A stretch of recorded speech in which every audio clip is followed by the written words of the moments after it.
One last thing is also to match the speed at which your partner moves their expansions or contractions. So if you see, if I've got a pole connection and I take a nice slow movement in, that's very different than moving fast in, right? And that connection should match my follow. So if the leads move is going in slowly, you go in slow. If he goes out quickly, you go out quickly.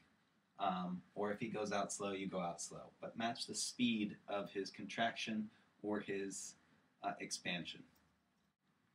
I also want you to think about what tension there is in the dance and match the person's tension as well. So you can see if I'm pulling with my partner, I could pull lightly and you'll see the stretch, the amount of stretch that that gets, versus if there were a heavier pull, there would be a stronger stretch in the pillow. In the actual partnership, you wouldn't see a movement, right? You would just see, actually, you probably wouldn't see anything. It's just an increase in tension in your body that happens. But all the things we're talking about need to be matched with the amount of tension that is in the dance. So if he has 1 pound of pressure, you have 1 pound of pressure. If he has 5 pounds of pressure, you have 5 pounds of pressure. Okay, so now I'm going to give you some homework now that you understand all the concepts. I want you to practice each of these 9 different subjects. So let's start off with like pushing with arms static, right? So we have a push connection and our arms are static. Now I want you to practice how long you can be comfortable doing this before switching connections. So we'll practice just having this connection and going 1, 2. And then releasing it and going to relaxed. Or having the push connection and going 1, 2, triple step, and then relaxed.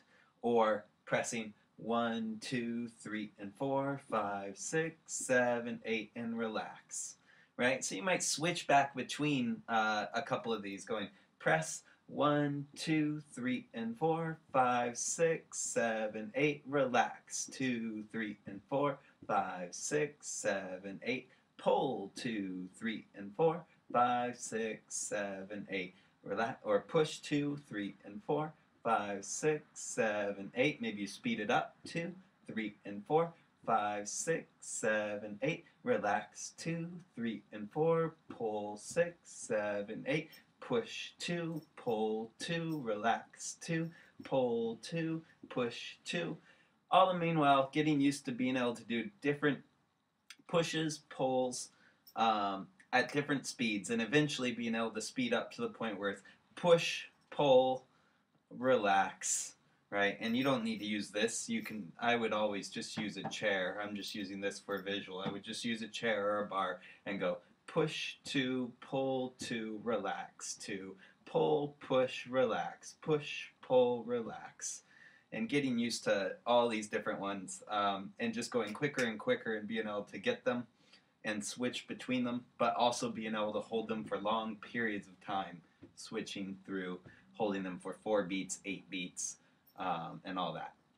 So that drill worked on static connection with push, pull, and relax. That's a great way to work on all 3 different connections doing the same thing. I would also practice my swivels while having a pull connection, having a push connection, having a relaxed connection, practice triple steps, having each of them, kick steps, everything having all 3 of those. Any movement that you can think of, get used to having all 3 of those, and also think about different distances, doing your swivels with a pull out here, with a push out here, everything you can do in different distances within the static. Then look at, okay, now let's look at contracting. Let's look at the pull connection contracting.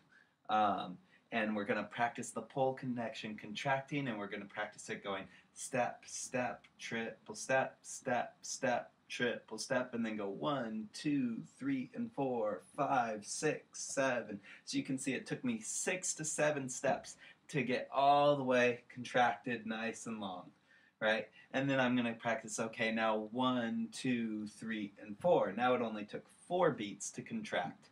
Now I might go 1, 2, 3, and it took almost 3, 2.5 beats to contract, and then I go 1, 2, and it takes 2 beats to contract, or 1, and it only takes 1 beat. So practicing different speeds of contraction, right? Same thing expanding. You want to have a pull connection and practice your expanding at different speeds, nice and slow, faster. And again, if you can do it with step, step, step, or going triple step, or going kick, step, each of those is important to practice expanding, all with just a pull, or all with just a push expanding.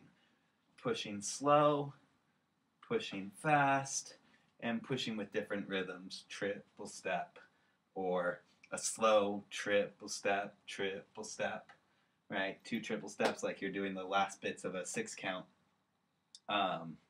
So take each idea, pushing while static, pulling while static, or relaxed while static, and try to practice each of those separately, then combine them, go on to another thing, work on all 9 of the different aspects and practice them with different rhythms, different amounts of time that you're doing the rhythms.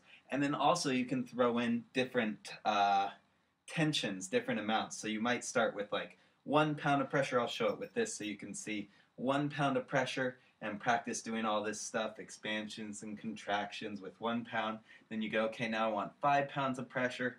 And you practice everything with a little bit more tension. And okay, now I want 10 pounds of pressure. Can't do that with this chair, but 10 pounds of pressure, I pull even harder, and I practice going in and out with more pressure. Again, if you have a bar that doesn't move or a door handle, something that's really stable, you can use higher pressures. If you have a chair, you're going to be practicing lower pressures. It's good to practice all different styles of pressure or different weights. The last thing to think about as follows is that everything you're practicing when you have a chair or a door handle or something like that, a bar, is that you're going to be practicing the active role, right? You need to be active in creating the connection and using that connection. And I think that's really important. The more we practice just doing stuff, getting stuff into our body, the easier it becomes to react to it when someone else leads it. But do be aware that I am asking you to practice more of the lead's role in being the one that's choosing these things rather than reacting to them. And then as leads, I also want you to think about the fact that a lot of times as leads, we're also going to be kind of reacting instead of leading something and actually initiating a contact with something.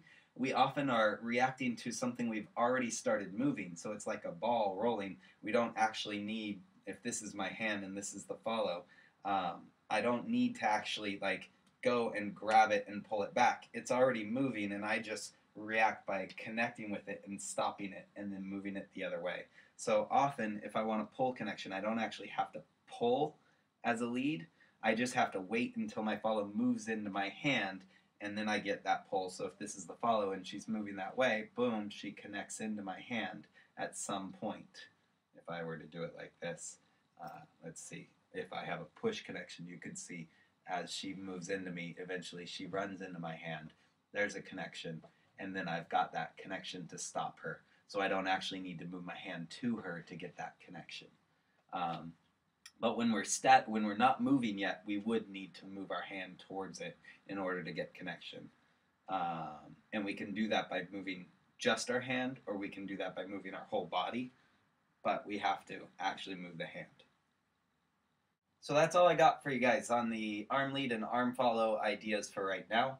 I highly encourage you also to come and take one of my classes on this subject. Getting to feel it and get more visual examples is very important, I think, to mastering this concept. And it is something that, for me, it never gets mastered. It's something you work on every day. I work on every day, but you work on throughout your life, and it just gets better. You never become a master at it. And so if you're interested in doing this class, 101 Styles of Connection is the name I usually call it. 101 Styles of Connection, or also non-evil arm leads, or something to do with arm leads. It might be in that. So thank you guys very much, and talk to you later. Okay, for those of you that actually sat through the entire thing, 21 minutes and 43 seconds, wow, I'm impressed. And for that, I'm going to give you a little extra bonus. That's right, I'm going to show you my toothbrush. That's right. I have a 6-headed toothbrush. That's right, 6 heads. You can only see 4 of them, I know, but there are 2 more right in, like, facing that way and that way. It enables me to brush all 6 sides of my teeth at a hand time. So all I have to do is go, and I'm done brushing. It's awesome. Check it out on skymall.com. And the AeroPress, one of the best things in the world, actually makes espresso style coffee by just pushing the coffee. Ooh, I haven't cleaned it yet. Pushing the coffee through down this little filter. I have made myself my own cappuccino today with this little AeroPress and this cool little machine that makes the froth from the milk. So there you go, little bonus material for those crazy ones that sat through 23 minutes of video.